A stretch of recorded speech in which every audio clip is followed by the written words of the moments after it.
I want to also highlight one of the sessions that we are presenting, the second session, is going to be a video. This is a pre-recorded video. We haven't yet fully mastered all of the tech behind this, so just a heads up to say that the video recording is a bit tinny.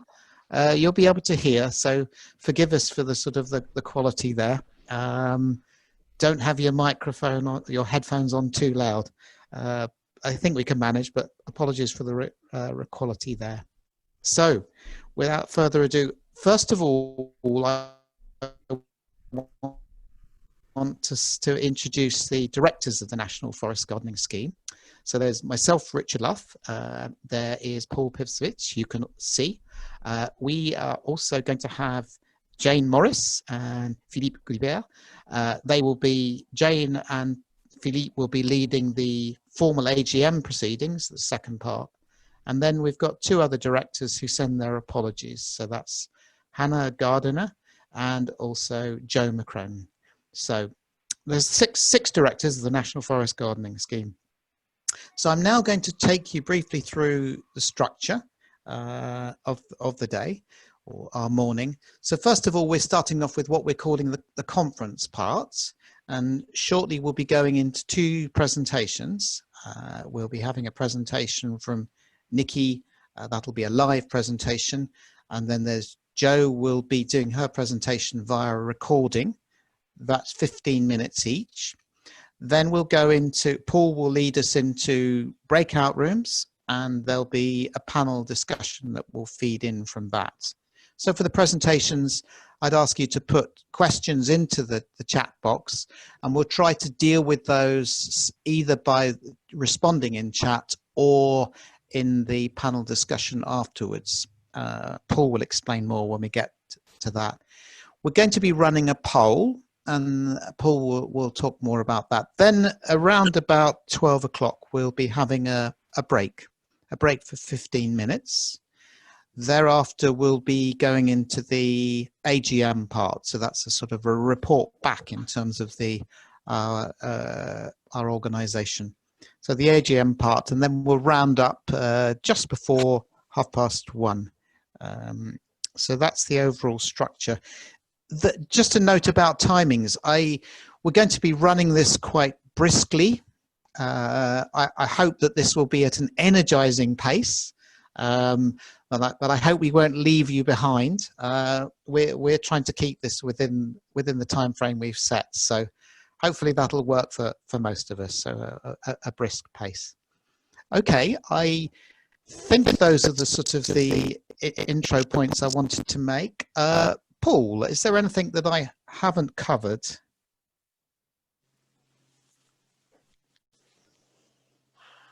No. Okay, you're on mute, Paul.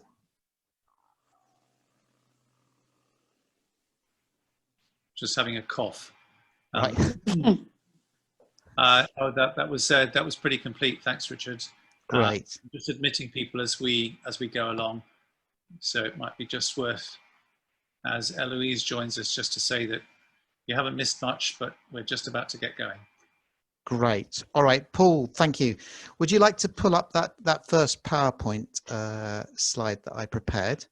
And we're now going to move into the conference program. And I'm just going to give a little bit of a framing for the things that Nikki and Joe will be talking about.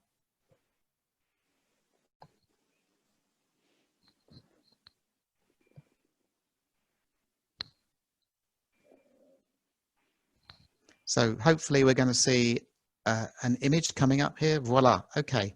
So just to frame this this conference part. So the topic for this year is enhancing well-being by gardening with nature.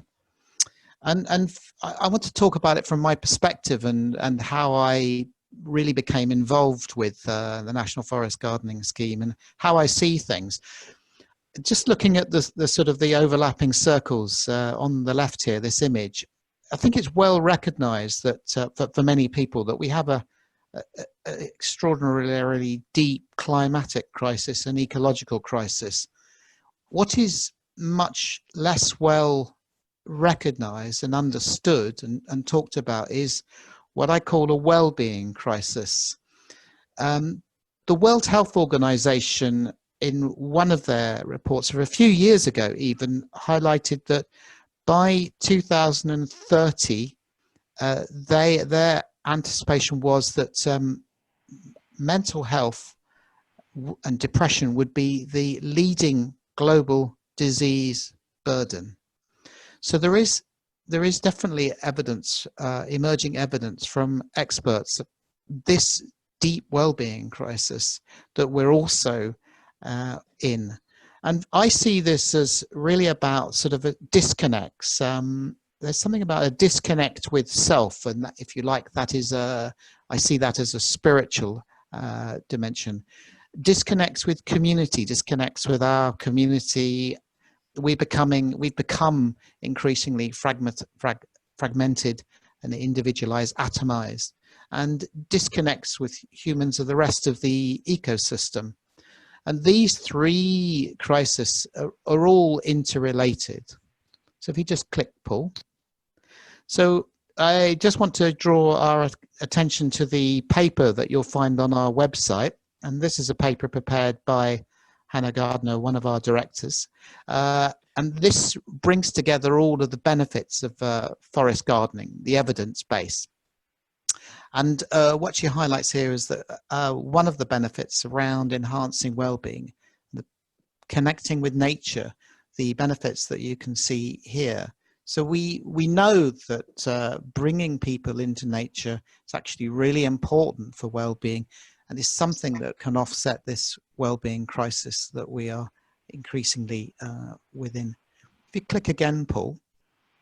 And then for me, looking at forest gardens, the potential of forest gardens, and in the circle here are the 5 ways of well-being. Joe will talk more about this. I won't talk much more, but for me, people on there. I saw the potential of the 5 ways of well-being to be met by undertaking community forest gardening, the benefits that we can draw from forest gardening. It really is a very powerful way to address these things. So without further ado, I would like to hand over to Nikki. Do you want to take it away, please? Yeah. I'll just share my screen.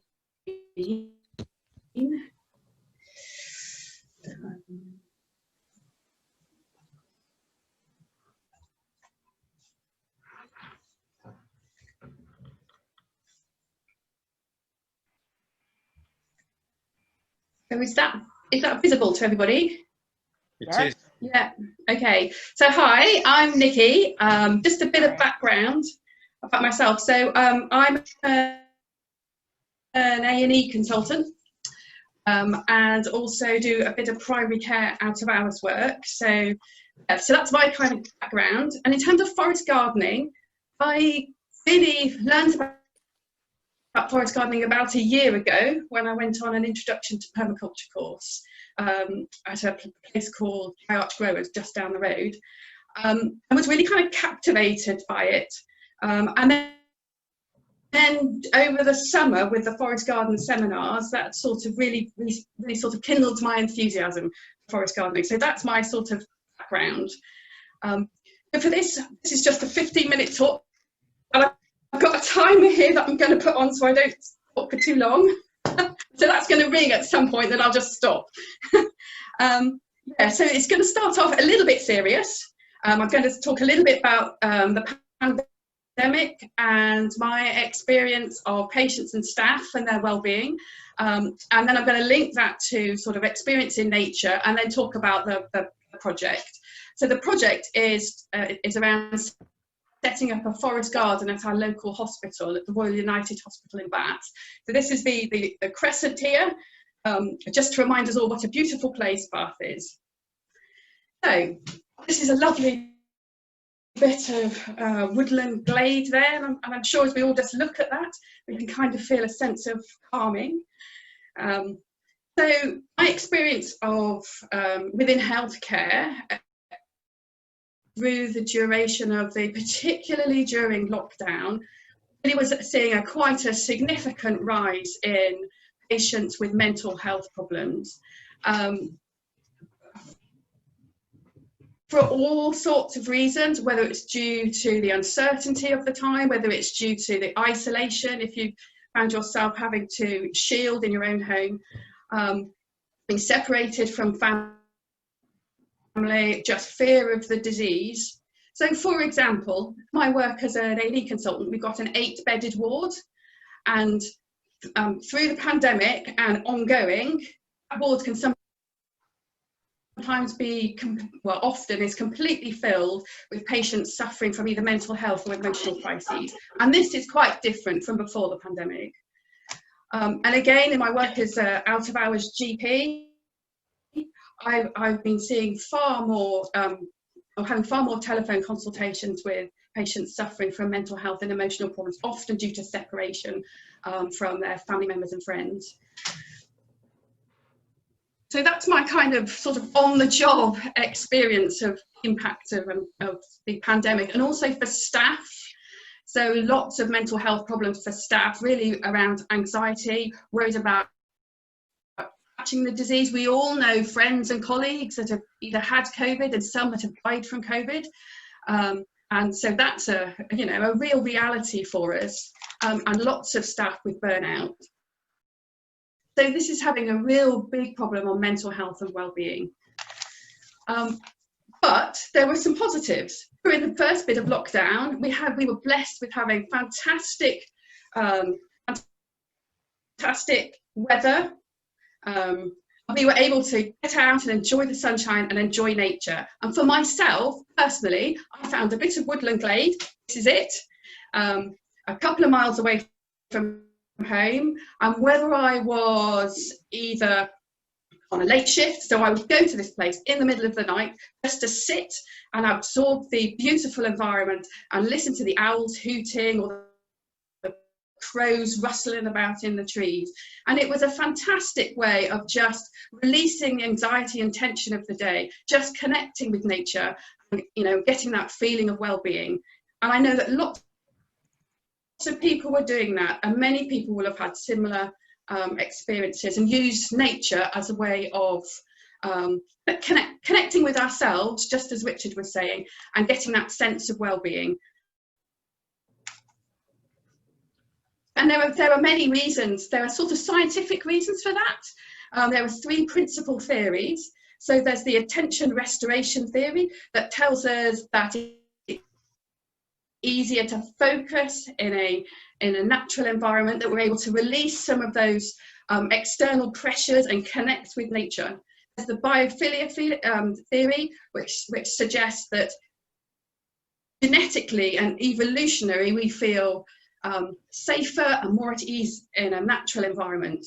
We're able to focus on flowers and bees and forget the things that are around us, and it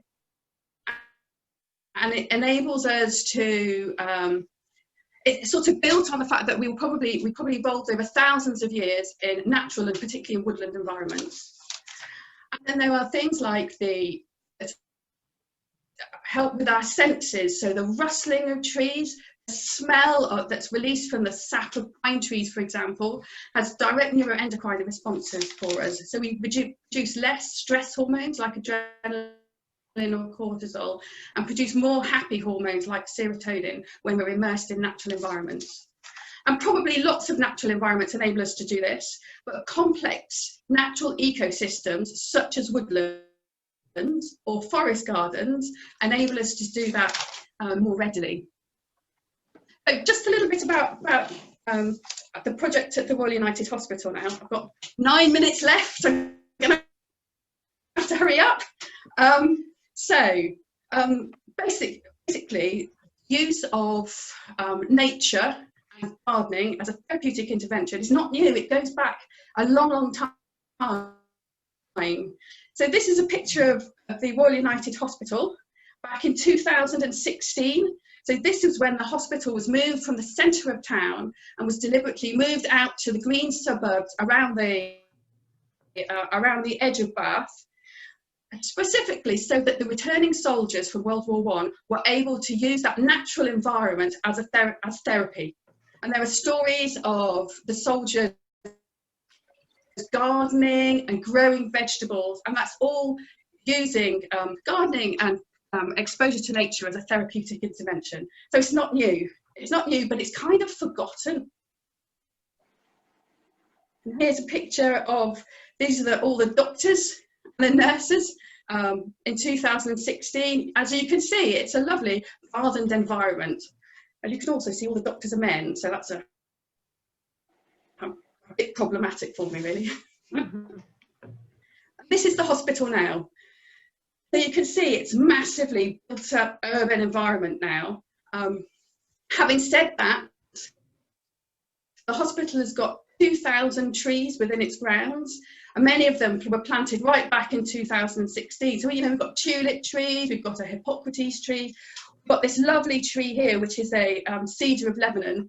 So there is still, you know, plenty of green space and trees around the hospital, but really the land has been used for either building on or car parks, and that's really what dominates the site now. So in terms of a forest garden, where is it going to be? Here it is. This is the original old hospital, and this is the area right in front of the original hospital where the forest garden is going to be. It's about an acre of land, and back here is the original entrance to the hospital, and there's now a big canteen here.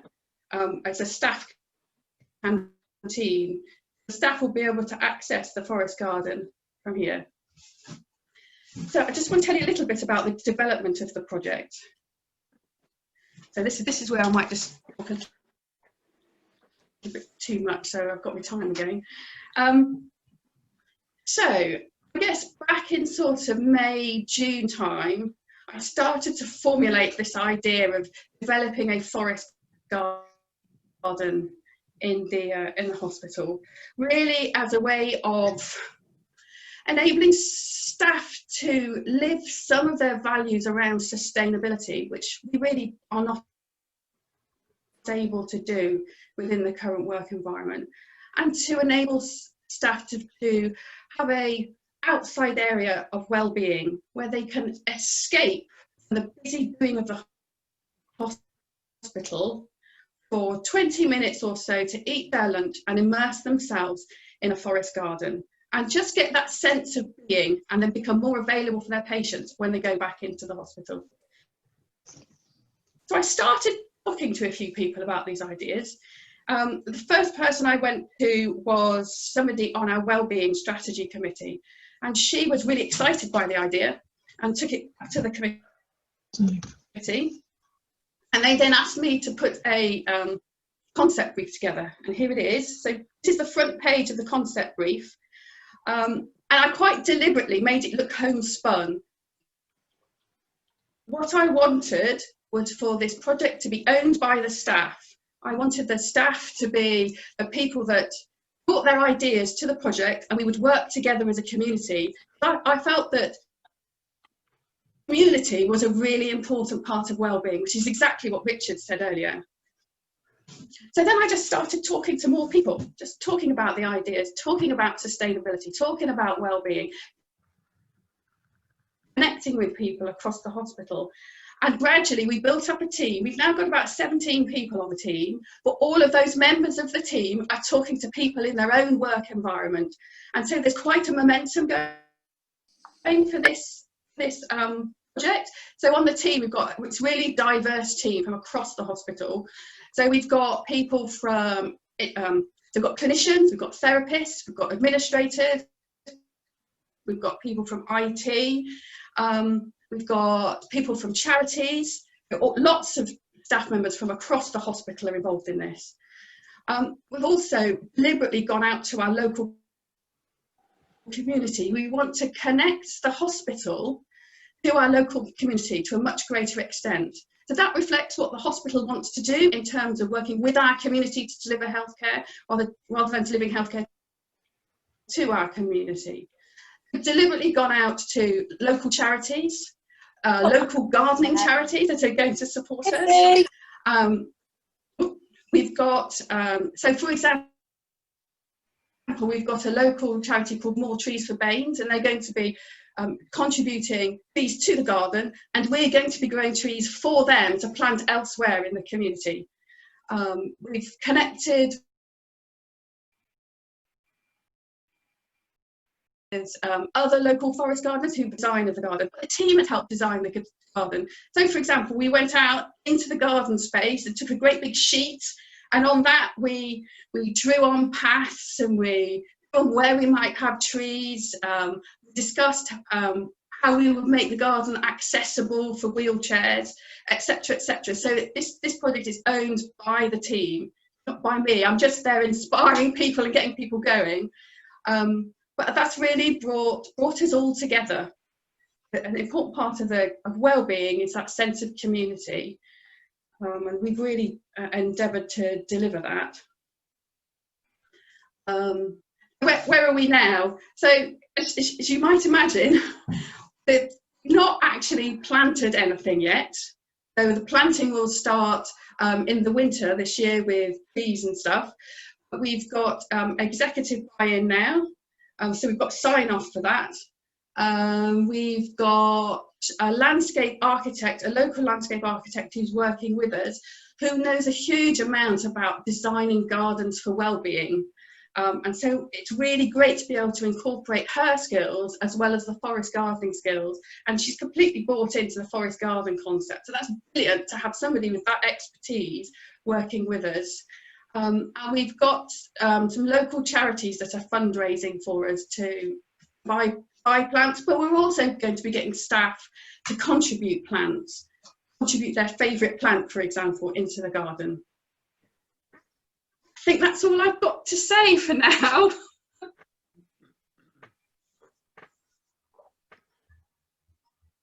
Great. Thank you so much, Nikki. That's wonderful. Paul, I think we're now going to line up Joe's video. So do you want to take us into that, please? Yeah, just one quick question, if I may, Nikki. You mentioned all that really nice research, and people have been asking, could we get the links to that research? So it'd be great if you could share, where people could find those bits of research. And there was just one other thing I wanted to ask, in case it is also another research link or useful reference, and that is the research that says that most Western diseases are linked to disruptions of the microbiome in our gut. And there is some evidence to show that the diversity of a complex space like a forest garden produces more biodiversity, and therefore, if you eat from that kind of space, then you're also increasing the diversity of your microbiome, hence greater health. I don't know whether as a clinician you had any thoughts about that, and whether it would be a useful reference to have as well. I'm sure I could find a reference. I don't have one on the tips of my fingers, unfortunately. Okay. Something I could certainly send round. Does it make sense to you as a clinician? It makes sense. It makes sense. Great. If you stop your share, then I can... Yeah, sorry. Thank you. Hello. Thanks, Nikki, for that wonderful presentation about the National Health Service Forest Garden Project. I'm looking forward to seeing that unfold. It sounds amazing. I'm going to shift gear now. I'm going to talk about mindfulness and forest gardening. I've got a short slideshow to share with you, and I'd like to share some of my top tips. So I'm going to share my screen straight away.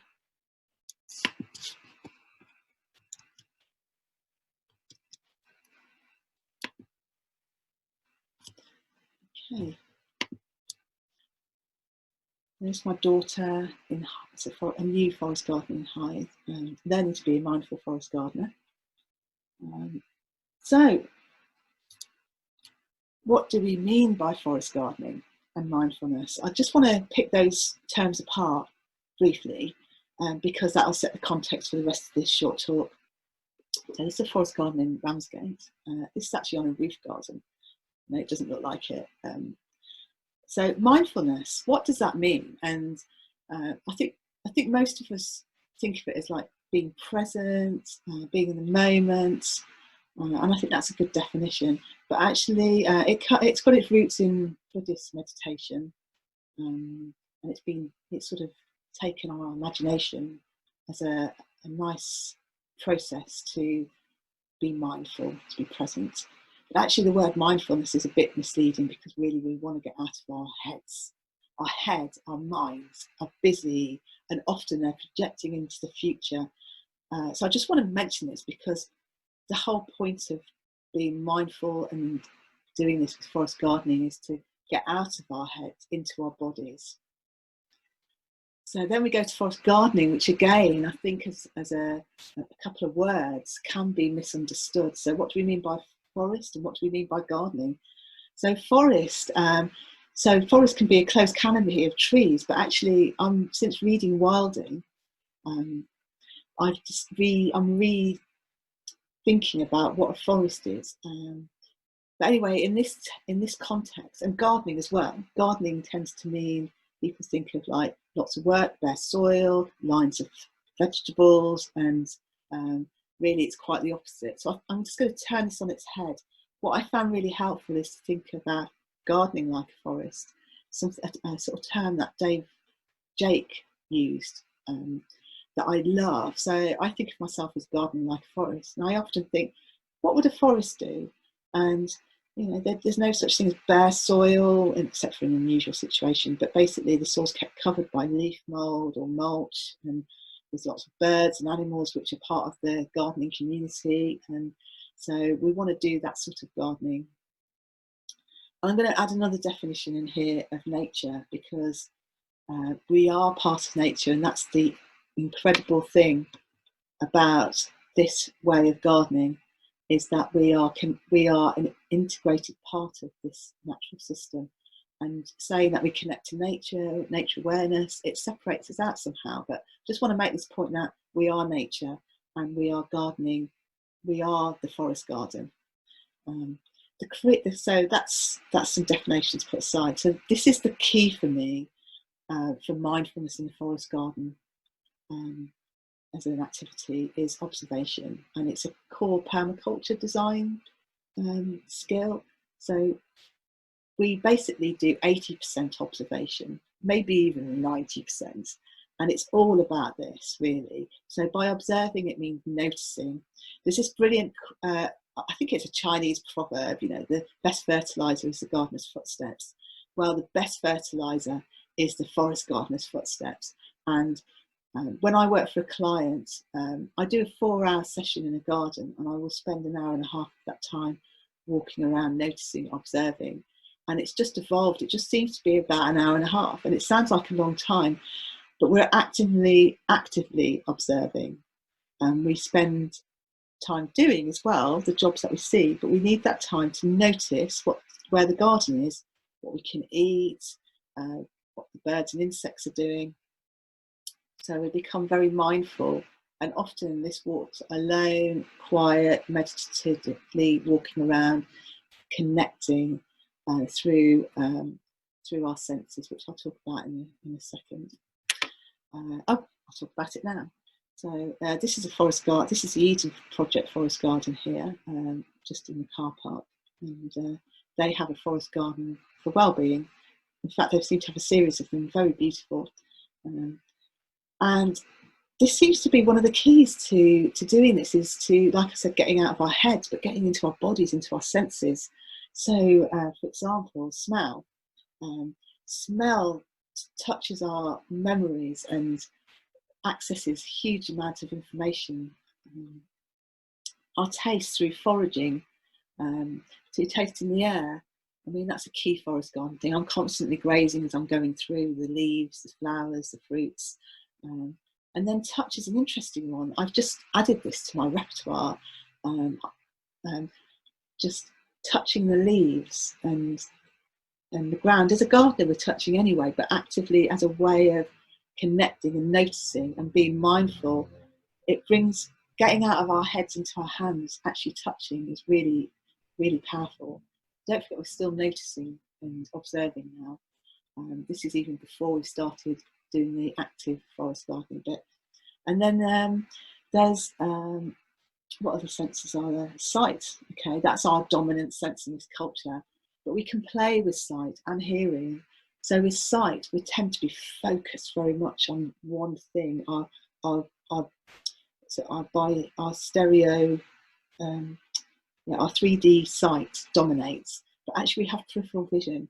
And when we're in a natural place, when we're relaxed, we will naturally be more peripheral. And this is the same senses as our night vision, and which means sort of seeing out the corner of our eye. And when we do that, we can notice more. We can notice the whole place as we walk through. And that's a very relaxing thing to do. And then with sight as well, we can close our eyes and have no sight. And when I work with people in one courses, I often blindfold them, and it's like a hidden place suddenly appears. A lot of things will become visible when we stop looking. I'm going to just go to the next slide. So just one more thing about senses is hearing. So we can play a lot with senses, hearing with listening to things that are close by and the layers of sound which go into the distance. And then we can hear everything together, this cacophony. If we're in an urban place, there's often cars and children and dogs and ambulances, and that's all part of this big sound bubble. In a natural place, in a forest garden, we might be more likely to hear birds, and it's a bit more of a peaceful place generally. It depends where it is.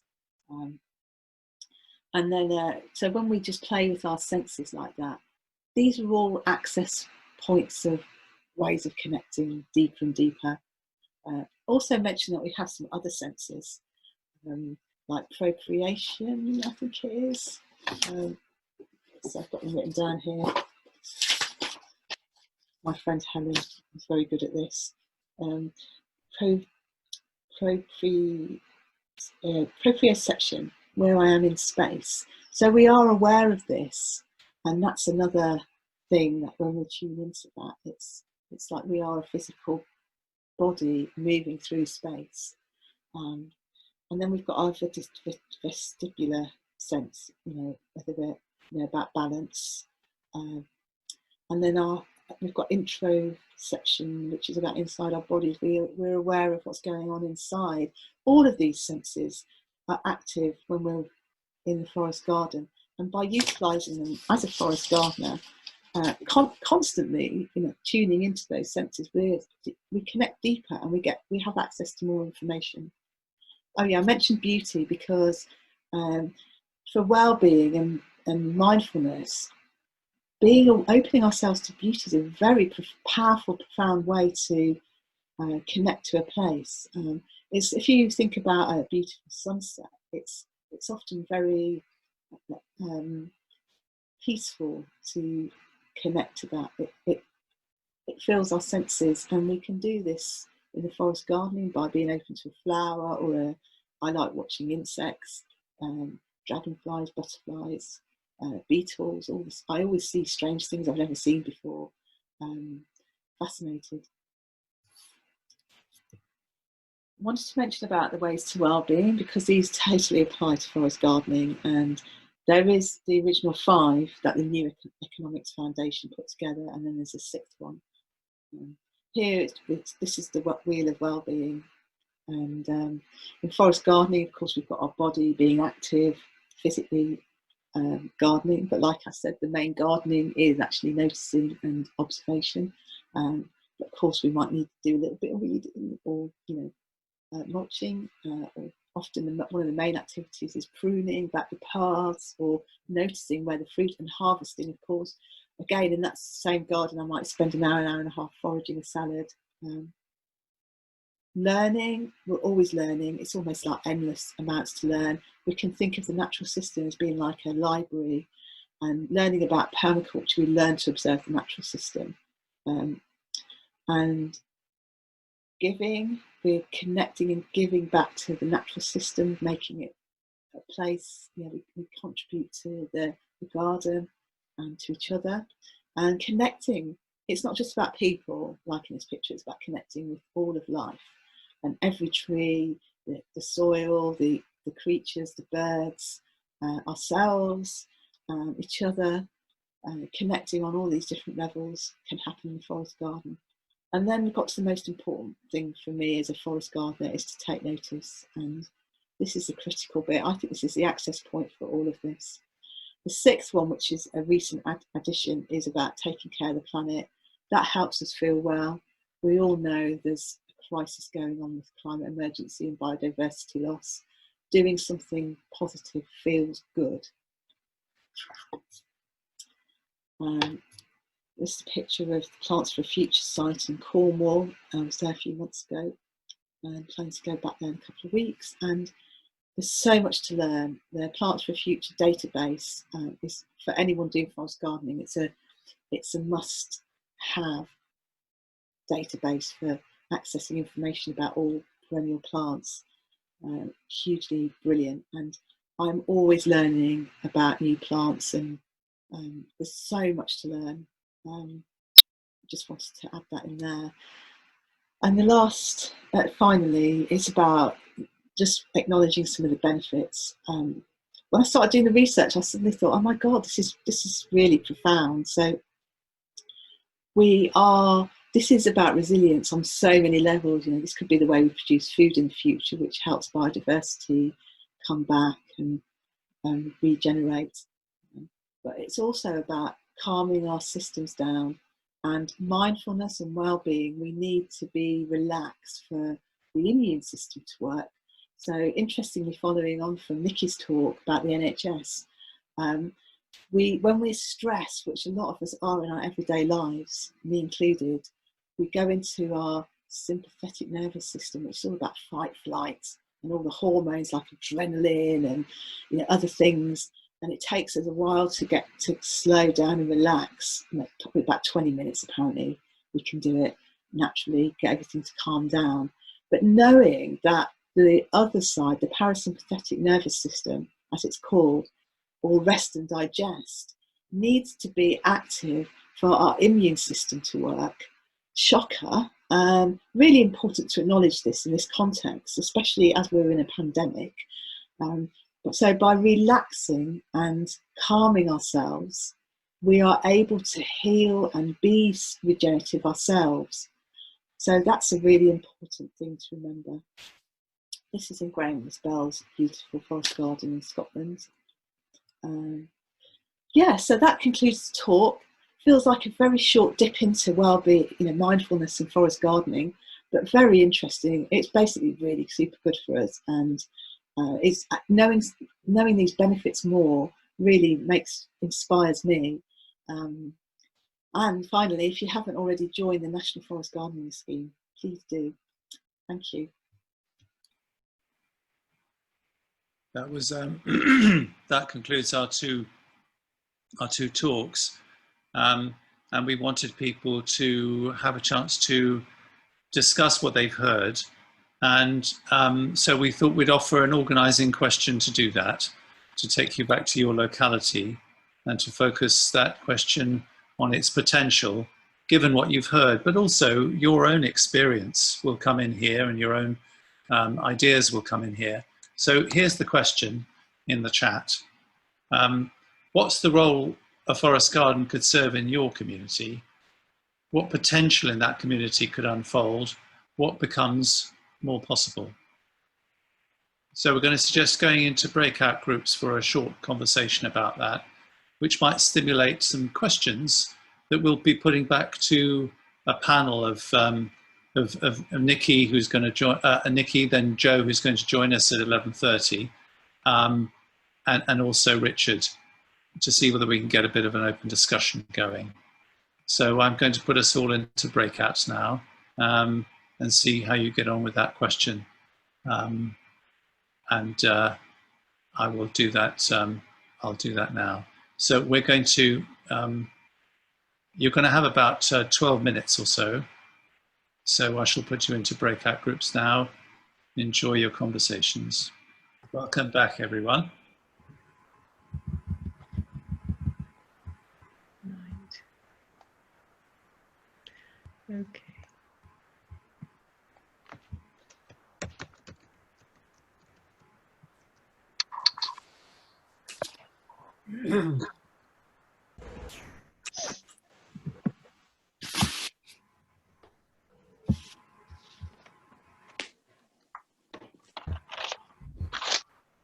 So welcome back, everyone.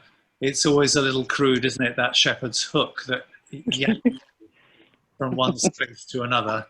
It's not very subtle. I hope you had good conversations. It's usually a good sign that people trickle back a little slowly. We're going to have a kind of a discussion now, held in a sense by our panel with Richard, Nikki and Joe. Welcome, Joe, who's joined us live. Hi. But I wanted to give you guys a chance just to pause for a moment, having had that conversation you've had in the breakouts, and just jot down a question, and there's no obligation to do so, but jot down any question that might have come to you, having had that conversation, having listened to the presentations, a question you'd like to put into the room.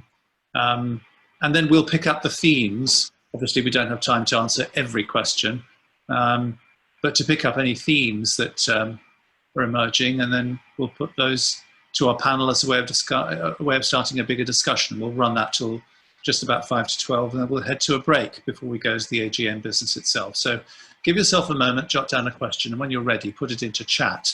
And then if you wouldn't mind, just pausing for a moment, just to allow those questions to trickle in for 30 or 40 seconds and get going.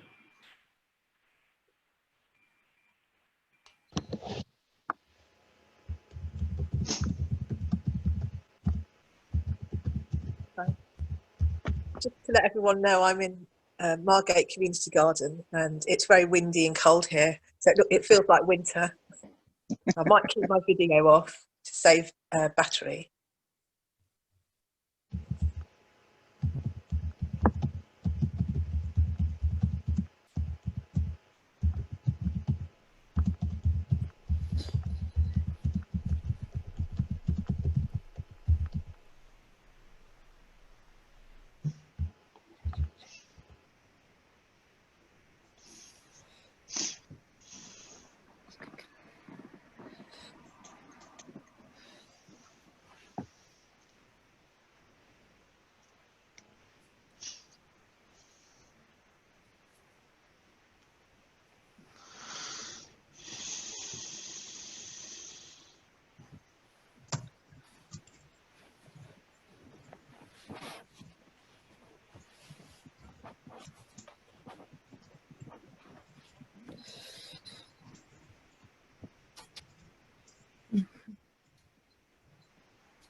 Okay, well, we've got a few to get going with, haven't we? And more might come as you begin to listen to the answers and the general conversation.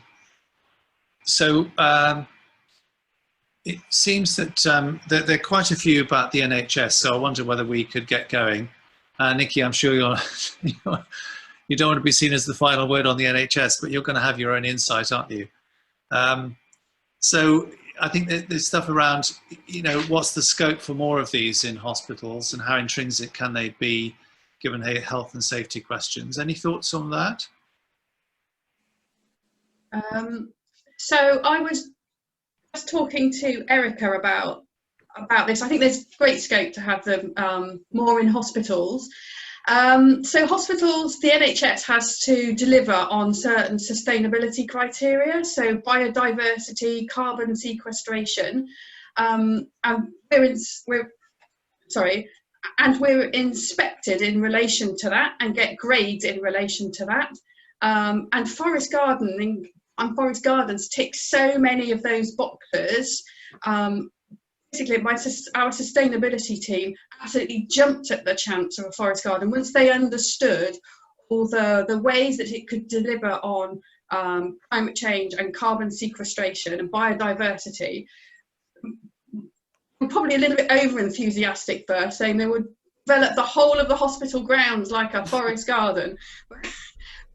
Basically, there are criteria that hospitals have to deliver you can use to support the development of forest gardens.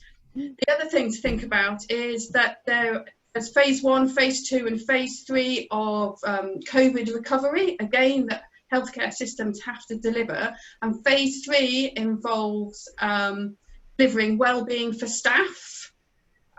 So again, that's been something that I've been able to use as a lever to get buy-in for forest gardening.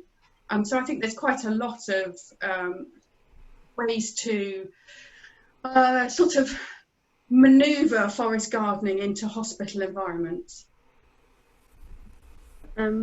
That's impressive. Did you have any thoughts about were there any issues around health and safety, for example? Yeah. So there are issues that I'm having to overcome now, and I'm doing this with the help of our landscape architect. So two issues that I've personally come across. One is water storage. So on a hospital site, you have to be really careful, or any clinical site, about water storage and Legionella. So our hospital has been in the news for cases of Legionella. So that's something that's they're very twitchy about. So basically I've got our landscape architects to help us to design in a water system, and a landscape architect will also take on some of the liability, and that's really helpful for our hospital, who are a very cautious hospital, and if they could say no to something, they will say no. So they need to have that kind of assurance that somebody else is going to hold some of the liability. And secondly, if you're planting trees near buildings, so the tree roots could undermine a building, so that's another health and safety risk. And again, the employment of a landscape architect has again given their hospital the assurance that I'm not going to go and plant a mulberry tree right next to the front of the hospital and cause the hospital to fall down or whatever. So that's helpful. The other thing to think about, or just to be mindful of if you're going to do this and design a garden, is some people will be worried about the personal safety within a forest garden. So having hidden areas that where people might feel insecure. So it's just thinking about how you go about the design of your garden to make the users feel safe within the garden. Those are the things that I've come across. I could suggest that also you'd need wheelchair access. Yeah. You need to make everything wide enough, and also not have too many stinging things or thorny things. Yeah, absolutely. So you need to think about berries, accessible to children or whatever. Yeah, I think all of those things. You have to think about all of those things. There's quite a lot of sort of additional things to think about when putting gardens together in probably any public space, but there are other things that are specific to a clinical site. It's just different from doing it in your own back garden. Yeah. So I've kind of felt my way through this. I certainly didn't anticipate all of the issues at the beginning. Having a diverse team working with you, much more likely to flag some of these things up. So I've got a wheelchair user as one of the team members, and so she's been really helpful in thinking about the design of paths, what material to use for the paths, and how to make it not just wheelchair accessible, but so that 2 wheelchairs can pass each other, and still not take up too much space. We don't want the garden just to be filled with paths. It's really helpful thinking about building your team, because that can sort of provide you with a bit of resilience, really, in terms of foreseeing some of the problems you might be coming across. Can I ask how you got involved in that committee? I mean, how did you approach them, or did they approach you, or how did Oh, you? yeah. They mostly came to me. Once I got some fingers out into the organisation, things are sort of amplified, and more people have got know about what's going on and have come to me to join on the team. Yeah, you just got to talk to lots of people. Mm-hmm. There's a question, Nikki, about what materials are you using for the paths? Yeah. I think that is yet to be decided, but it's probably going to be some sort of resin bonded path, which does mean that the fungi can't go underneath the path. So the forest garden has to be designed so each little area is its own individual forest garden, with all the nitrogen producing plants, sequestering plants in each individual area. So it does affect the design of the garden to make it use all those little ecosystems. But it's possible. I'd like to come in on this as well, if that's okay. Yeah. Sure thing, Joe. Okay, just thinking in terms of design. Thanks for that, Nikki. It's so interesting listening to you talking about your project. I think in terms of designing, every problem has a solution, and sometimes it's really important to work out what the problem is we want to solve. And I think that's a really important consideration. And I can see that all projects, like the hospital project, will have it's a community to do with the hospital, and there's certain needs and requirements, but there's always a people design as well as a land design. And I think I've seen that in other community forest garden projects I've been involved in. They're all very different. One of the problems we've had here is that, for example, a community garden, that's where I am right now in Margate, the community garden there, is that there's not many people to look after it. So we've got a specific issue in how do you create a garden that doesn't need hardly any maintenance but still provides its functions. So that needed its own consideration. Yeah, just thought I'd add that. I think that's very important, because and what I've seen is that the most sustainable that I've seen in forest gardens or community gardens are ones which are on school grounds or in universities, because there's always somebody there to look after it. There's, they have their own landscape workers, they have their own caretakers, they have people to water the garden, they have students, they have staff, they have lots of people always there, except for the holidays, and even in the holidays they have caretakers. So, but other gardens I've seen that they're usually looked after by retired people, or unemployed people, or sometimes children at the weekends with their families. But it's quite hard to get enough people to come and look after them. That's what I've seen with ones that are not in an educational setting. So, I don't know what that's a design consideration. Yeah. How to maintain the garden long term. But yeah, I think you definitely need some. I mean, normally with most gardens, you need at least somebody to potter around and do a few things each day. There needs some kind of input, even if it's a lot of perennials. You need pruning, you need harvesting, you need raking. Sometimes you have to help plants to survive because they're being covered with other plants' leaves, and there's lots of things that need doing. So you need people to come and look after it. I think you're not wrong, Luzita. And I know you've visited our forest garden in Birchfields, and you probably saw me and a retired colleague. I don't think you saw Eloise, who's here today. It's true, we don't go every day. We go several times a month as a group, and some people pass by it every day and alert us if anything significant happens. I think you develop patterns of observation and networking around a forest garden in a public space, especially one that doesn't have residential properties overlooking it. In a public space like Leaf Street, Hume, where there are flats overlooking the forest garden, clearly people treat it like their back garden. But in a park, you have this strange network of folk who care one way and another, some of whom are gardeners, some of whom are dog walkers, and so on and so forth. And it's a bit like the fungal networks under trees. we strengthen our communities by caring about the forest garden. And Eloise, who's a relatively new forest gardener, I'd love to know your perspective on that issue and whether it's good for the well-being of our loosely defined communities as well as ourselves. Well, I can't really speak for the rest of the community, but I definitely feel that as a family, it's really hugely benefited us, and you know, having the opportunity to get out and do a bit of gardening over lockdown when we were only allowed to go out, you know, outdoors, but not to, you know, our activities were so limited, and my daughter was off school.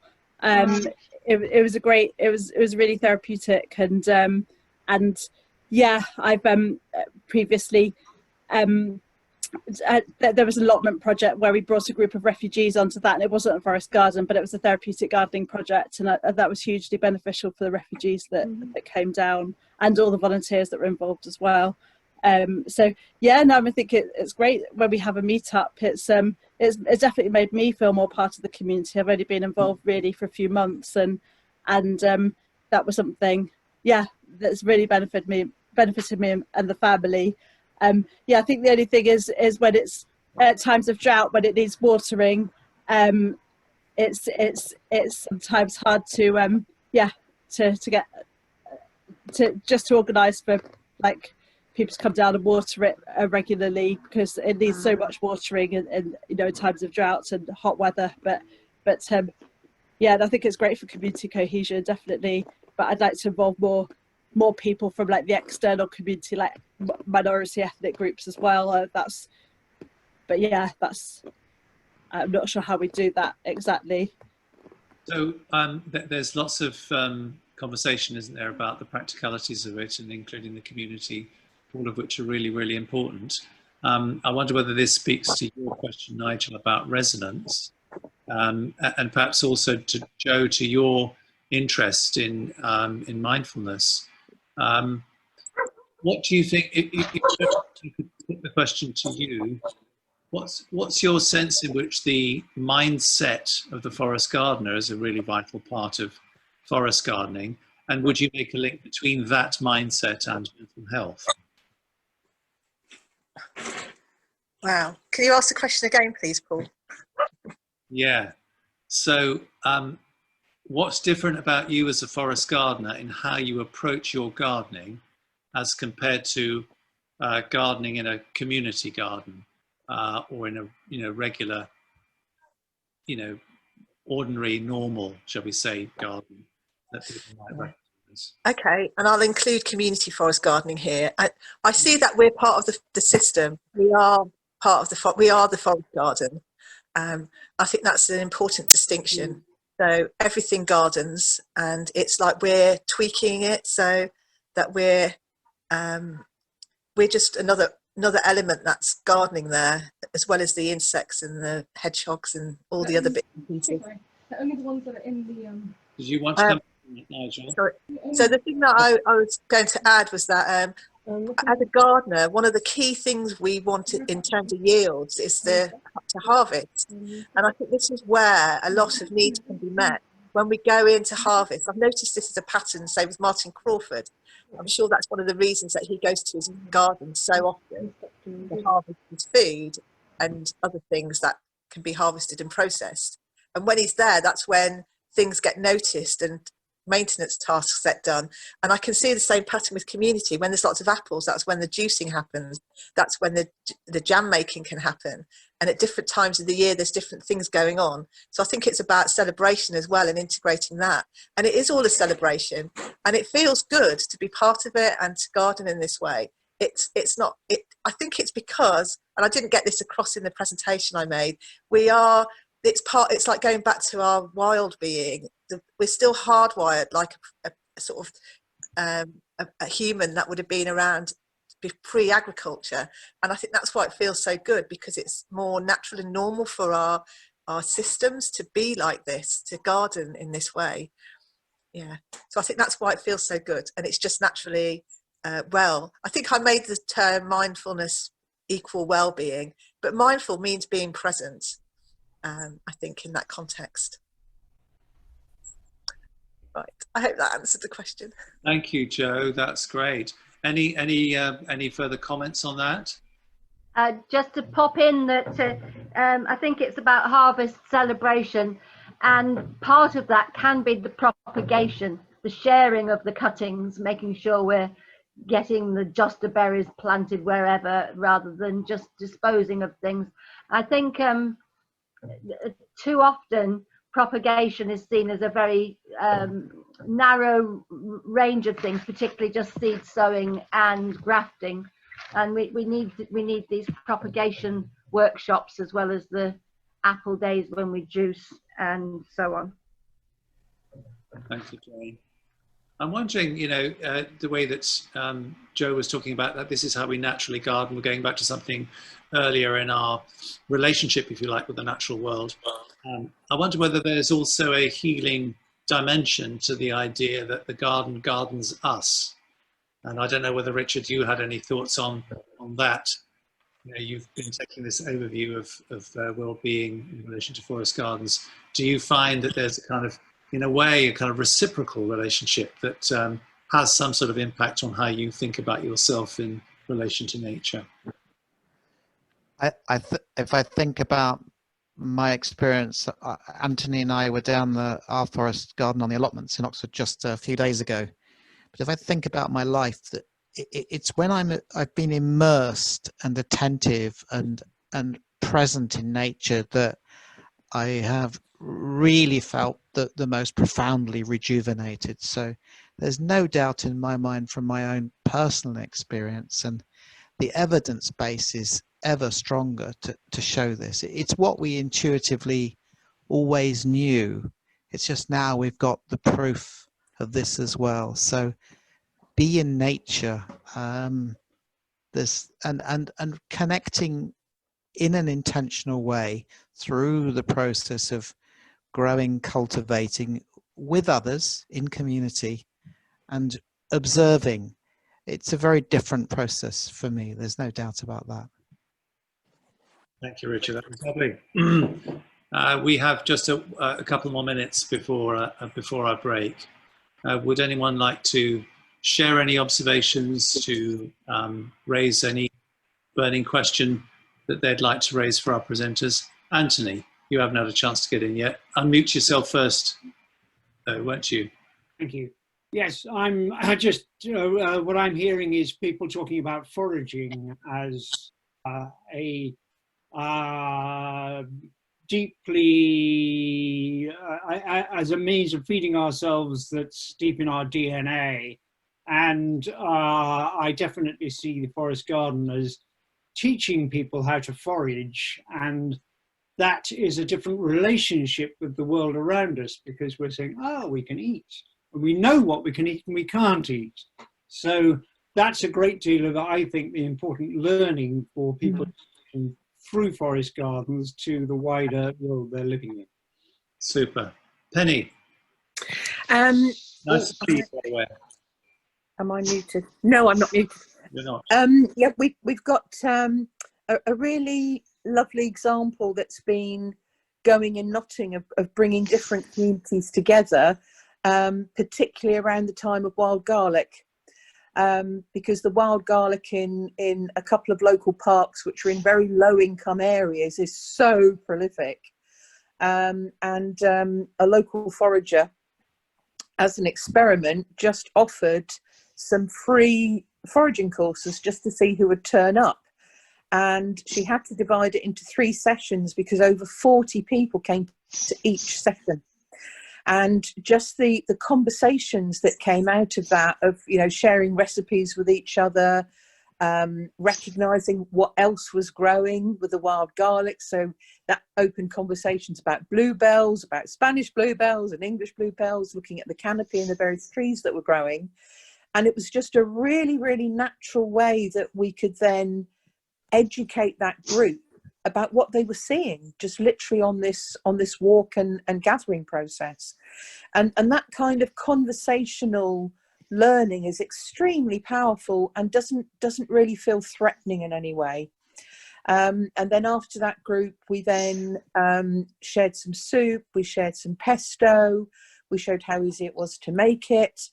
I do kind of other foraging workshops as well, and you know, sort of really showing how simple it is to make stuff that doesn't just taste green, as sometimes foraging stuff can do, but how it's really delicious and why it's worth doing it. And at the same time, you're then teaching preservation techniques. So it can be a very, very natural process. It doesn't have to feel like education. Thanks, it can feel it's pleasurable, and it increases well-being enormously. Thank you. Nikki's desperate to get in, I can see. Sorry. I think what Penny's doing is fantastic, particularly working with low-income groups, because I guess what we know is that spending time in nature is equigenic. So for those people that are in low-income groups, are vulnerable people who in general actually tend to have less access to green space, but if we can get access for that group of people to green space, it helps reduce health inequalities for those people. So reduce the amount of cardiovascular disease, reduce the amount of mental health disease. It compensates for being in the low-income group. I mean, it's a fantastic thing that you're doing. Brilliant. And one of the things that we're currently in discussions with is with our parks. We've got a big discussion coming up later this month to actually see how we can co-create foraging areas within parks, so creating new forage areas. And we've had huge amounts of interest because we're fortunate there's quite a strong body of volunteers who are really keen to do this, but that also opens up commercial opportunities of supplying local restaurants with forage, because we're really conscious that if you can build in a little bit of commerciality, then that helps to then fund the workers who are doing the maintenance and running courses. Penny, thanks so much. We have to go. We have to go to a break now, just to give you a chance to have a walk around and get a drink before we go into the next bit. Do stay with us, please. We'll pick up on anything that is burning. We'll give us a chance at the end after the AGM business. You'll have had a chance. Joe, I know you haven't had quite as crack as this as you'd like to, but we'd love to have you back later on if you can make it. So please add 10 minutes to your watches now. So that makes it, I think it's 68, isn't it? So 8 minutes past 8 minutes past 12. See you back here. Okay. Thank you. Bye. Bye for now.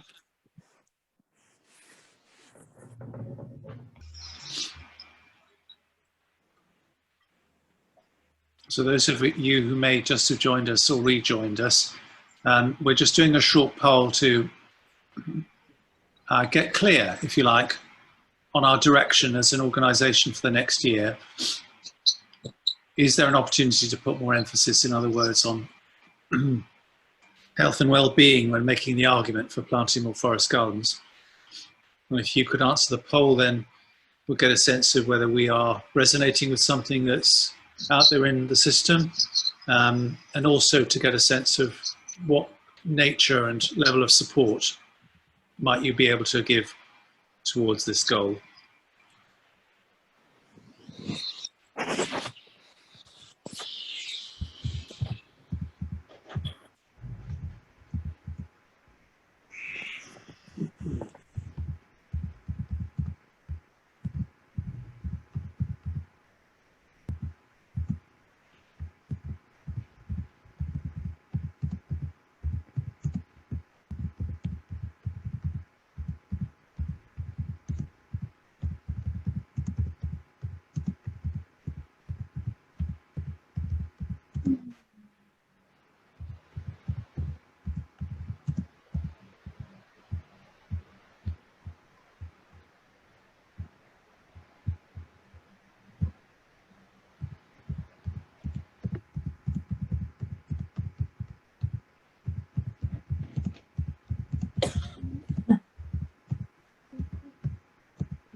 So we'll end the poll in a few moments. Anybody else who'd like to have a chance to fill it in, you know.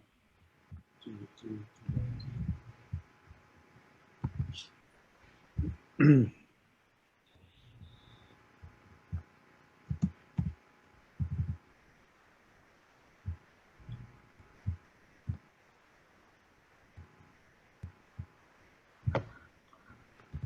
we'll end the poll, but it looks like we have pretty strong support for going ahead, but maybe not quite so much support in participating. But thank you for those who were able to do that, and we completely understand it's a voluntary thing and we all have busy lives, but thank you to those who've offered. And do please let us know who you are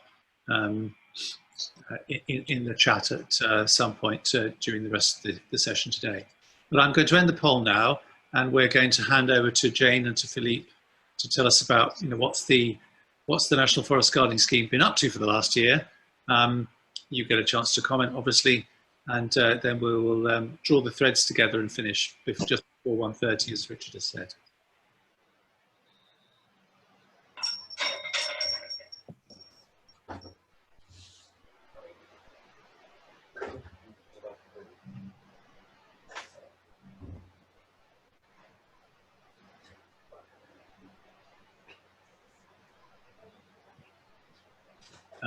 Eloise, if you could stop sharing your screen. Sorry, okay. I don't know how to do that, but that was a feat of technological. How are we sharing the presentation? I'm going to do it for you right now, Jane. Oh, thank you, Paul. I was hoping you or Philippe were doing it, but I wasn't sure whether I'd got to actually. Thank you.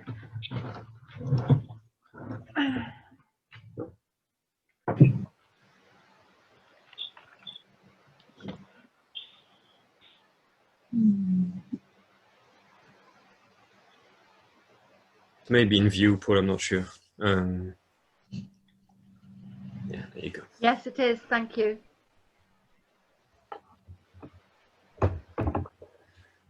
Okay. Okay, so I'm going to start. So my name is Philippe. I'm the treasurer of the organization. So I'm not going to bore you very long with this. It's just for, in the interest of transparency, just to share what we've done essentially in the last year or so.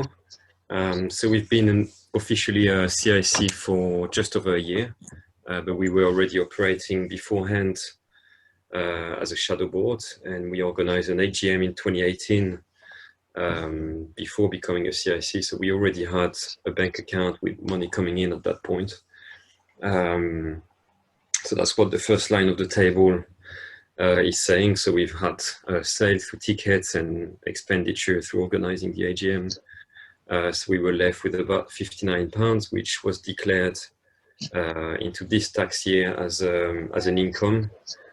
So it was a balance brought forward, but we declared it as income just again to make sure we were paying a sufficient amount of tax. And then we had the AGM in 2019, which was organized in Manchester. And then through the year, we had our main costs were administrative. So we had just about £75 of administrative costs through the CIC registration, the PayPal fees, as well as Companies House. We organized a crowdfunding for the Forest Garden in a Box concept, which Jane is going to explain in further detail in a minute. So all the money that was collected was put in the concept, so there was no income loss arising from that activity. And then we had some costs for advertising and promotion, so a total of just under £58. Which is the website cost. So that's purely, we're very lucky to have somebody in the background working on the website as a volunteer. So the cost is purely the cost of the domain and having the website in existence, essentially. And we had some flyers printed for the Real Farming Conference in Oxford in January. And then in terms of earning through membership, so that was £537 from June last year till the end of June this year. So that money hasn't, you know, we're very cautious with the way we're spending money. So we only spend where we absolutely have to. So that money is mostly available, apart from income tax that we have to pay on it. And then some liabilities still to come, like company's house costs, which are annual costs, which we still need to pay, and the cost of the website for this year as well, which has already been taken into account. So the very last box is costs which have not been declared into the current tax year, which will be declared in the next tax year, but which, you know, are costs that are happening. So the total balance for the current balance that we have is £415 essentially. So that's what we've got available. So that's it on my side. I just wanted to share as well that we are looking for a new treasurer, because I've got other things that I'm doing, and I'm really struggling to find time to do this at the level that is required. So if anyone is interested, please step forward. It doesn't have to be done today. You can contact us at a later date. If you're interested, we can talk about it. And I think that's pretty much it. So I'm going to hand over to Jane. Thank you, Philippe. Paul, should we go to the key activities, the next slide after Philippe? Thank you. Basically, hello? Yeah, go on. Could Okay. everybody mute themselves who isn't speaking, please?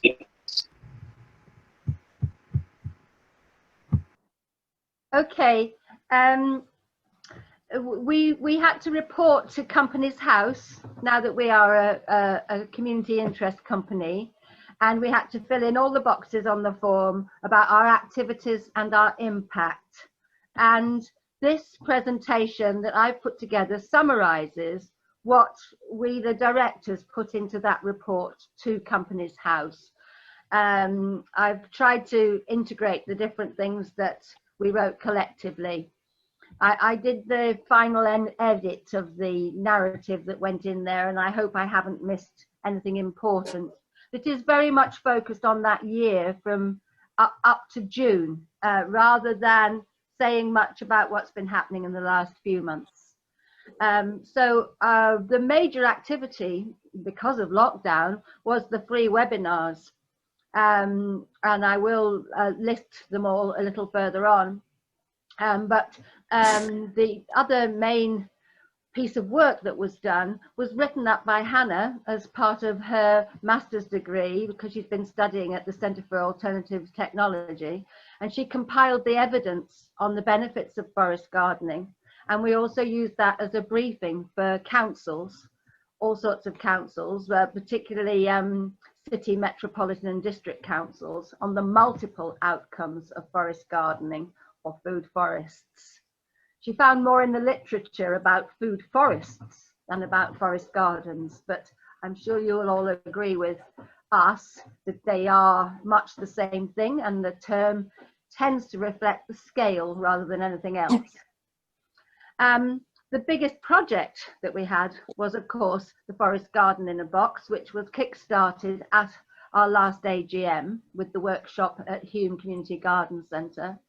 And associated with that, Felix produced for us a map of all the accessible forest gardens, community accessible forest gardens rather than private ones, so that people could visit forest gardens in working out how they wanted to develop their own. We did various work on raising the profile of forest gardens, and in particular via the round table that we held before the last AGM, and round tables held with Worthing and Adur, if that's how it's pronounced, the council that's particularly keen on putting forest gardens into the core of their business. The round table in Manchester at the beginning of the last AGM was for Greater Manchester rather than just the city of Manchester. So we had the other city, Salford, represented, and some of the other boroughs. And we had Dan there And so we were able to focus some on the supplementary planning documents. And then the other major event, because of course so many were cancelled later, was of course the Oxford Real Farming Conference, which Philippe mentioned. And the promotions there were using the flyer and also sharing the Guild and planting plan for the forest garden in a box. Now, I tried to summarise the impacts of all these activities, but of course, hopefully they're cascading out from the ones that we're aware of. Then certainly we are sure that there are more forest gardens in more varied spaces and places. In particular, we aimed it in the forest garden in a box project so that people could plant a small forest garden in a balcony or a backyard or somewhere. We were particularly concerned about all the people in lockdown who were sheltering themselves, keeping away from the virus. So we wanted it to be possible for them to develop more interesting gardens in whatever space they'd got. And we also know that we developed interest in the RHS garden in Worsley near Manchester, and in a nature reserve in Herefordshire. So we're confident that there are more forest gardens in more different kinds of spaces, and that we have more members and more participants in our research and development, discussions and advocacy. And we know that more people know about the potential of forest gardens, and that we've got new planning mechanism, new promotional mechanisms, and more resources and more different kinds of partnerships.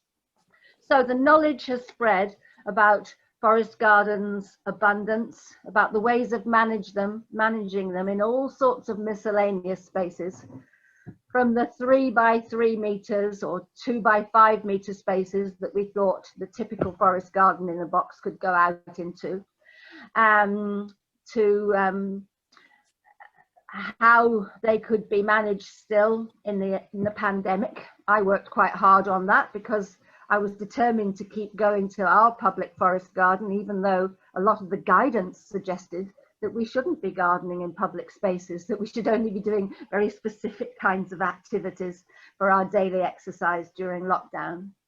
But we know also that more people know about forest gardens as a natural solution for climate hazards, and how they can develop community life, green and blue infrastructure, neighbourhoods, and indeed make us and our communities and neighbourhoods healthier and more resilient.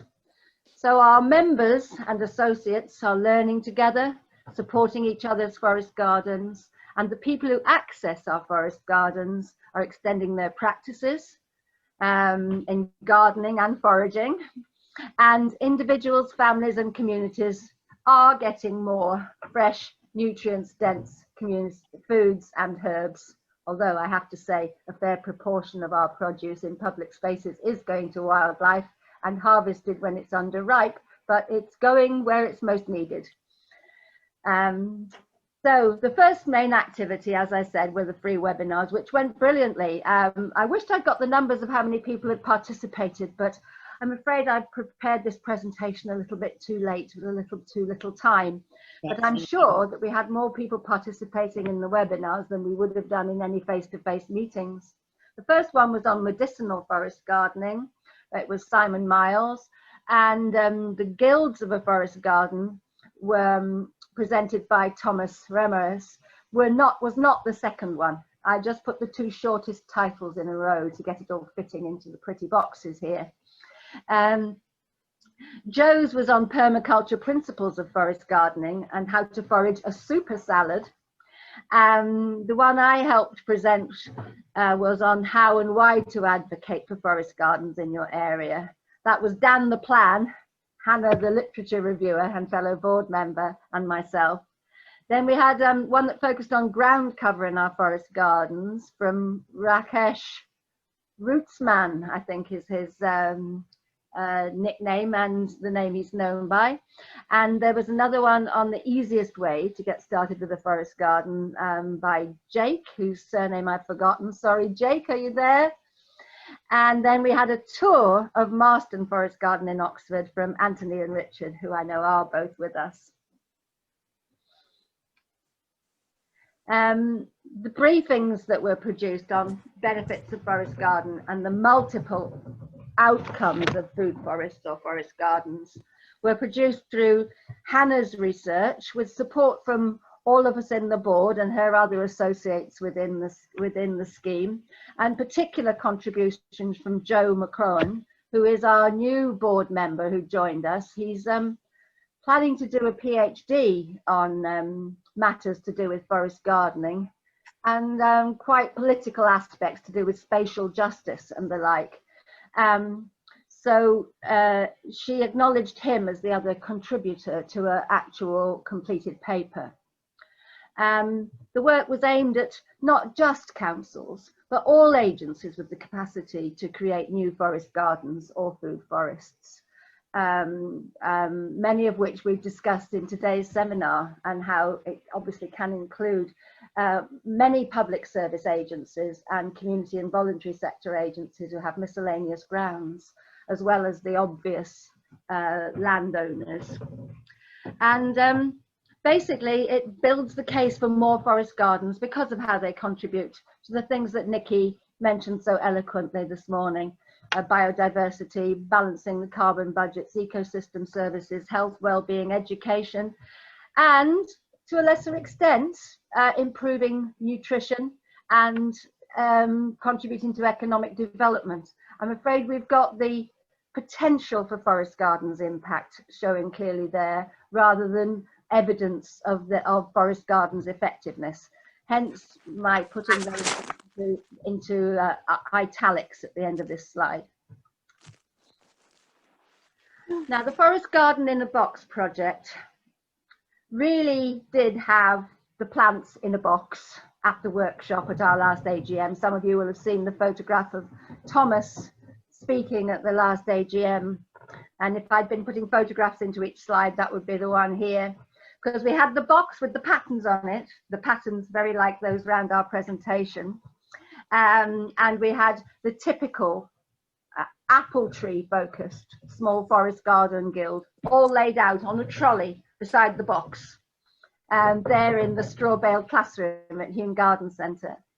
But although this kit for a box with the designs for different spaces, which we modified for a bog standard small open space, and for different positions with different orientation, you know, north facing forest garden or light or shade, light or shady, and put in things about the soil, about who could provide the plants. In the end, we ended up with quite a list on the website of the different potential providers. And of course, we emphasized that each small guild for a 2x5 or 3x3 space could be used in combination around different trees to create a much larger forest garden. And we were confident that it would enable anyone to plant a forest garden or to convert an orchard into a forest garden. So the tested physical box was online, and we're sure it inspired planting on and in various spaces and different microclimates and different kinds of land. And the map of publicly accessible forest gardens was there. And although we had the lockdown soon after, I hope Luzita isn't the only person who came and visited a forest garden in a different place in recent times. The round tables have happened on various occasions. The last ones were, of course, at the last AGM in Manchester, and one in Oxford at the Real Farming Conference. And I believe there's been another one online with Worthing and Adur, who are developing their own forest garden scheme, really.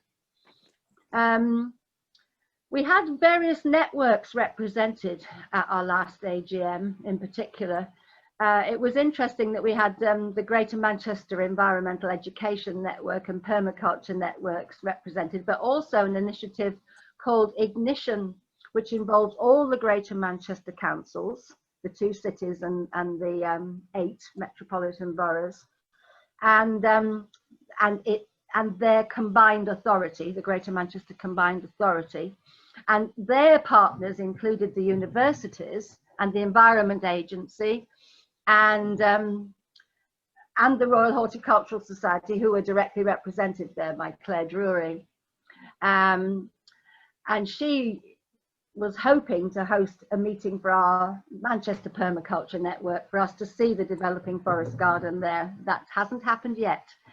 Herefordshire had a green network and a health-focused network represented there.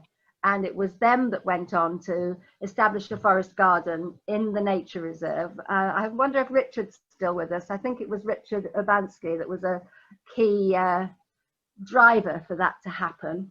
And that forest garden, when Thomas Remeritz visited, ended up on BBC TV's Country File. So that really raised our profile. Our workshop after the last AGM, as I said, was at Hume Community Garden Centre, where they have a young forest garden, and it was their plants person, as well as Thomas, that particularly helped shape the initial guild for our forest garden, and their permaculturalist, Kath Gavin, who especially worked hard with us on this project. But Rosie also worked very hard, a contact of Paul's. I think she's from down Bath Way. So the forest garden, she did the design work and a lot of the development and marketing. And we also had a visit to our forest garden, which was well attended at the end of the last AGM and round table. Yes, it is the oldest forest garden in a British park, as far as I know, and no one's contradicted me on that yet. There are others in public spaces like Leaf Street Community Garden that are older, but none other in a public park, as far as I know, not even in Edible Landscapes London. The 5th activity that we've mentioned is the fact that we actually got to another event. Other things we've failed to get to, for instance, if things had gone according to plan, certain members would have had a forest garden at the Chelsea Flower Show this year, I believe. But this year, Oxford Real Farm Conference happened before lockdown, and our flyer was used. The materials were made available to visitors. The Forest Garden Guild and Planting Plan was shared, and they had that round table. Apparently, on that day, 20 new members were recruited, which is very good. Well done, Paul, Richard, Philippe, whoever else was there. Finally, we had to say something about stakeholders for the CIC report. So I've mentioned quite a few of the people we've been consulting with, working with one way and another on this slide. Of course, our main stakeholders are our members, our fellow community-based forest gardeners, the councils and other landowners, and charities such as Friends of Parks that we work with, and a miscellaneous collection, really. I noticed that Food Matters have worked with us. I found the Social Farms and Community Gardens group particularly helpful in the work around carrying on gardening in public spaces during the pandemic. And they do seminars that are very helpful for forest gardeners. There are miscellaneous social enterprises, planners, designers, community groups, consultants, educators, and systems-oriented academics that are our members and or people who work with us. And as well as those working in the community accessible public spaces, there are lots of forest gardeners who do forest garden, like some of you, are in their own gardens or allotments, small holdings, farms, and many of them have various community links, opportunities for people to do courses, voluntary work, and so on. And the only other major organisations I think that should be mentioned are the networks and other associations like the Permaculture Network Association. And the means that we consult with everyone are partly the Lumio Forum, which holds polls and discussions, and those have shaped our events projects, responses to all kinds of things, particularly the pandemic and government policy changes. for example, in relation to food and agriculture, but also tree planting and various other. Jane, could you unmute yourself? What happened then? So Facebook, Twitter, we've particularly developed Facebook presence this year. The website development is ongoing, and I think that's about it.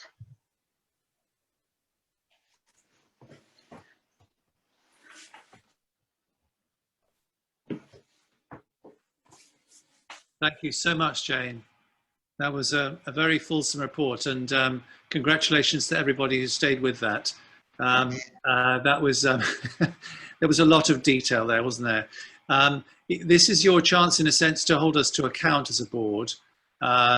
So there may well be questions from you. There may be challenges. All of those are welcome. So this is the chance to do that now.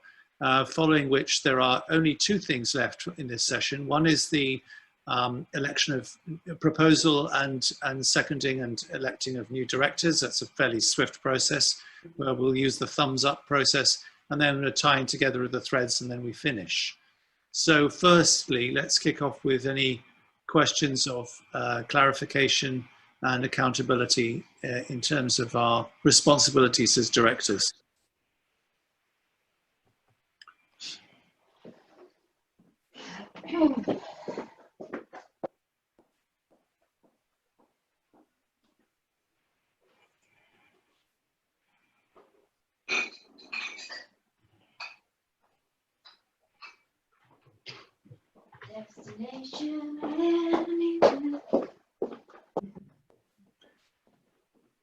So I would like to ask a question, and it's dig a little bit deeper into the forest garden in a box. And yeah, just to sort of, it's probably gone into the sand a little bit. And the reason why I'm asking this question, we've obviously discussed it as a board of directors, but for me it highlights the challenge to progress any initiative, each and every initiative, without sufficient time, commitment, and energy. So just Jane, could you tell us where you think the forest garden box is, and just perhaps touch upon why? Well, I think the forest garden is now in a virtual box rather than a physical box.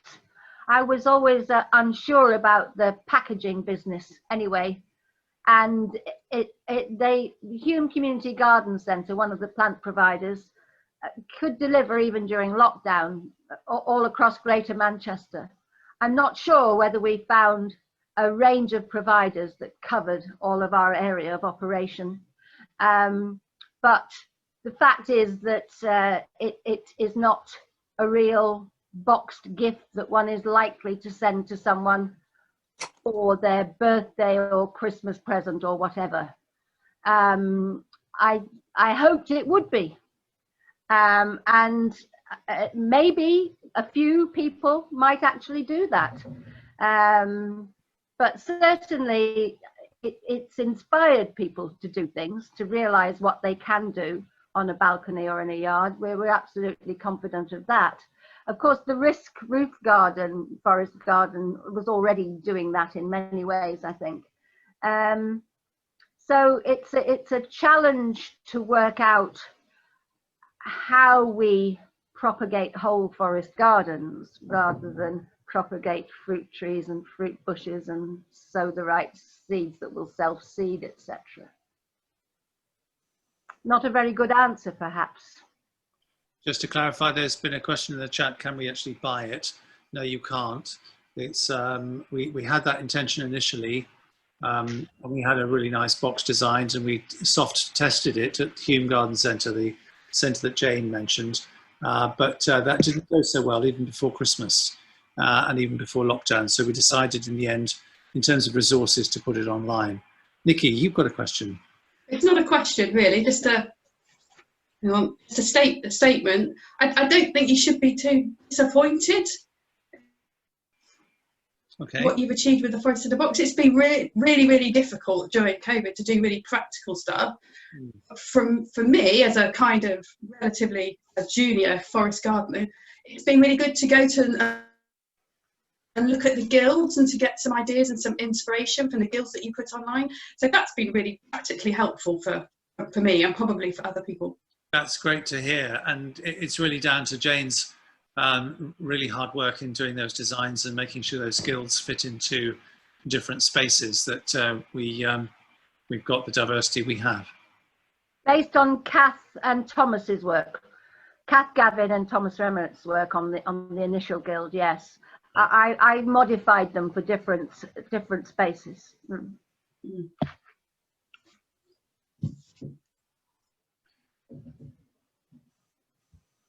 Lovely. Yes, we're getting some comments in. You're probably watching the chat yourselves about the Forest Garden in the Box. Yeah, we're quite proud of it. I think in terms of the activities that Jane was just going through, it's one of the most practical things that we offer. I do also want to give credit to underline what Jane said about the supplementary planning guidance as well. Dan, who's not with us any longer, he was here earlier, he's created this document for planners, which makes it a lot easier for public space to be used for planting forest gardens, because it brings together in planning language all the benefits that these gardens have to offer, being an ex-planner himself. So that's I think quite an added value thing. Lucita. So is that on your website as well as the guild designs? All of that's on the website. That's so good. Very useful indeed. Yeah. Thank you. If there are no further comments or questions, and please do say if there are, I would propose we go to the director's new director's piece. And Richard, would you be happy to run that? Yes. So we currently, thank you, Paul. Thank you, everyone. So as I mentioned at the start of the conference, we've currently got 6 directors. So there's Paul, myself, Jane and Philippe, who are all on this call now. We've also got Hannah Gardiner and Joe McCrone, who are both absent and sent their apologies. So all 6 of us are able and willing to stand again for the posts of directors. And in addition, I would like to nominate Nikki, who's also on this call, as a 7th director. So we're proposing to add one more director, Nikki. So I would like to nominate Nikki, and then I'd like someone to second that, please. So Paul, thank you for that. First of all, could I get a show of hands or thumbs up whether we are happy to vote Nikki in? So let's just see. How do I do that? So you can, how you do it, there's a reactions icon to the bottom, and it says reactions there. If you click on that, you can sort of put a thumbs up like that. So that's better than that one. Yeah. So, or you can do it. Yeah, you can do your thumb up like that, like Jane has done. So I think I've got 1, 2, 3, 4. I think Paul, have you counted? Because the thumbs, I can. It disappeared. There. Okay. Electronic half-life. Yeah. It's just those with video on, though. I can see no thumbs up on non-video screens. Okay. Are there any people who are abstaining from voting Nikki on as a director? If we don't indicate anything, we'll count you as abstaining. And any people who object. And for objection, you can either put something in the chat box or put a thumbs down if you've got your camera on. So I think I counted 1, 2, 3, 9 people giving a thumbs up for Nikki. Anyone else who didn't reply, will count you as abstaining. I haven't seen any objections. So Suzanne, thank you. You're not a member, so just watching. Great. All right. So in that case, we are really, really pleased to welcome Nikki Nikki, thank you so much for putting your name forwards. It's brilliant to be have you on board, and thanks to everyone else, for those of us that are also willing to continue to stand. So brilliant.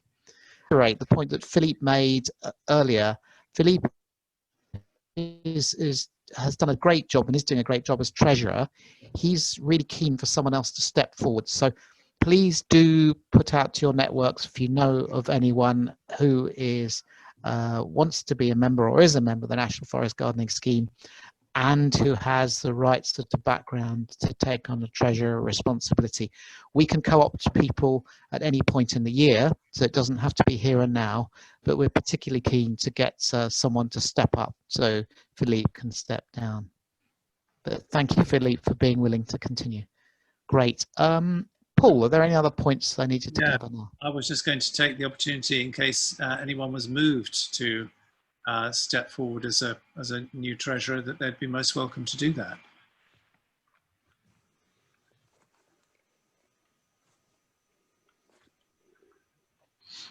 Always a daunting job, isn't it? Well, I think Philippe's made a great bit sort of the money side of it, yes, understandably. Anyway, Philippe's done a great job of describing that it isn't too daunting, and that he's pretty much described all the pathways that need to be gone through to do this fairly straightforwardly. But I hope we'll find some unemployed forest gardener who would really welcome this additional experience to go onto their CV. I don't know where we'll find them. Wonderful. I think we mustn't overemphasize needing someone with a background that relates to financial matters. I think it could be. It's a fairly base. Well, we must try hard to find someone for Philippe's sake. Numbers required. That's for sure. Mm. That doesn't have to be an accountant. Sorry. Well, we'll assume you're thinking about that, and we'll invite you, as Richard said, to put this out further to your networks if you can, to allow Philippe to stand down. But yeah, I'd like to add my thanks, Philippe, as well. You've been absolutely brilliant. Thank you. Thank you.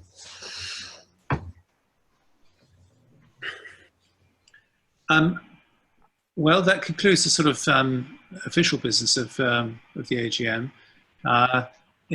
It looks as though we've got, there's no reason to detain us any longer than is not interesting to us.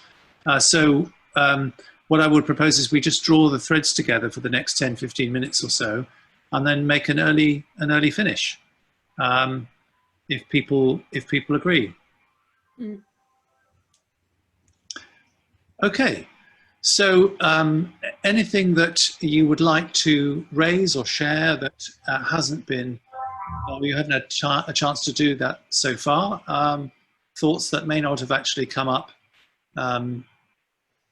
you know, or you haven't had a chance yet to say because, you know, they've come up during the presentations, or simply they've been mulling around in your mind and you'd like to raise them. Jane, you look as though you're absolutely poised. Yes, it's the last thing that I was thinking of responding to on Lumio, our forum. It's about a policy that's called Build Back Better, and someone suggested, I think it might have been Dan, that we need to, it's part of asserting forest gardening as part of the green recovery or the Green New Deal. But I think it's an opportunity for advocacy that we relate to the politicians on this, politicians all across the spectrum, about building back greener after COVID and in response to the climate emergency. Mm-hmm. And indeed the mental health challenges we've been discussing today. So I just thought it would be useful to put the well-being strand into that broader context of how we need to reorientate our ideas of progress collectively. if that were to be turned into a question for this group, what would the question be? How can we assert the potential of forest gardening in building back better from the recent crises, building a greener, healthier, more resilient future? Richard? So just to highlight, for those of you living in Wales or having connections with Wales, I mean, in 2015, the Welsh Assembly passed the Wellbeing for Future Generations Act. And that's the aspiration there is really to centre the society, the economy on this notion of well-being. Furthermore, this idea of having well-being at the heart of society and its economy that supports that is an initiative that's being pushed by the what's called the Wellbeing Alliance, WEAL, if you search for the Wellbeing Alliance. And that draws together those economies, and there's lots of good work being done in Scotland. You will have heard New Zealand now have a well-being budget, countries like Costa Rica and of course Bhutan, the original country. So I would really think that it's we should be situating all of this, referring to this to sort of those countries, those nations that are promoting well-being economies, and seeing it part of that. How do we get involved in this process? Do we? Sorry, Lucita, I spoke over you. Do say. I was just going to ask, how do you get involved in that kind of thing unless you're in local government or a planner yourself? Like, how do you get into the discussion? Do you approach them and you just say, you know, I'd like to come to your meetings, or how can you get involved? How do you? I think partly in response to the climate emergency, particularly where councils have declared a climate emergency. But whether you've got a local initiative like the Greater Manchester Ignition that's looking for natural solutions to climate hazards or not, there will be opportunities within policy development, and it'll have different headings. It might be about green and blue infrastructure, or the and it's certainly not just local government, because usually it's about getting the local agencies to look at the broader well-being of their whole populations and of the whole place, which I'm sure Nikki's been thinking a lot about. It's about pulling together holistic approaches rather than just trying to solve individual problems, and then having forest gardens as part of the solution, I think. But I just applied to a job which was quite interesting, which is down in Berkshire, where the Wildlife Trust is trying to liaise with all kinds of landowners and planners and push biodiversity in all their planning, and ecosystems and ecosystem services as being important. And I thought that was very interesting. And I also applied to another job recently, which is Farm Ed, which is teaching people about regenerative agriculture down in Oxfordshire and Chipping Norton. And I thought that is a great thing to do. And they're actually organising workshops of all kinds for all different levels of society. And I think your organisation should get really involved in it. You should contact them and organise workshops at their location in Chipping Norton, because they are trying to educate farmers and all kinds of people, like including school children and others. And I think that's a great centre to introduce forest gardening to. So, I mean, that would be something very positive. And you probably would meet a whole cross-section of people in that project if you're able to get there, whoever's near there. I'm quite near there. Share that contact with us, Lucita. Hmm? Would you share the contact with us, please? Okay, Yeah. I'll try. Yeah, if it's okay to do that, that would be great. Yeah, it's just Farm Ed and yes, the Wildlife Trust. Okay, I'll just put their names at least. Yeah. Anybody else? Any thoughts that have come up during the discussion that you would like to share? Any observations, any questions, reflections appreciations. Anything that you'd like to share as we begin to close? Anthony. I'd just like to say how inspiring it was to hear from Nikki, her work at the hospital in Bath, and Oxford being full of hospitals. I would like to find a way to make this a target to get forest gardens going outside each of the hospitals. Start with John Radcliffe. A lot of bleak space around that hospital, and it just needs warming up with plants and food. So you have to meet the health trust, do you? The local health trust in charge of John Radcliffe?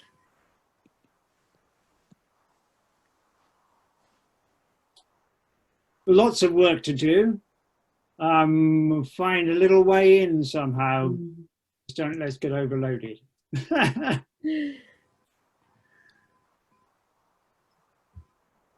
Very good. Well, without needing to take up further your time of the weekend, thank you so much for giving the hour, a couple of hours that it's taken to participate in this event. We're very, very grateful on behalf of the board. I'd like to say that. And finally, to just really to give a word to those who started this off, to Nikki and to Richard. Jo, unfortunately, can't be with us anymore. She's running a workshop. But the two of you, if you'd like to say a couple of words to close and to send us into the rest of our weekends, that would be wonderful.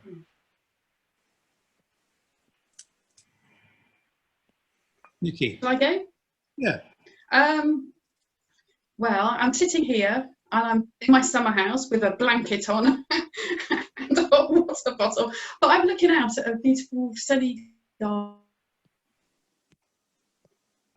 with apple trees and things, and I just think, go out and enjoy a bit of time in nature.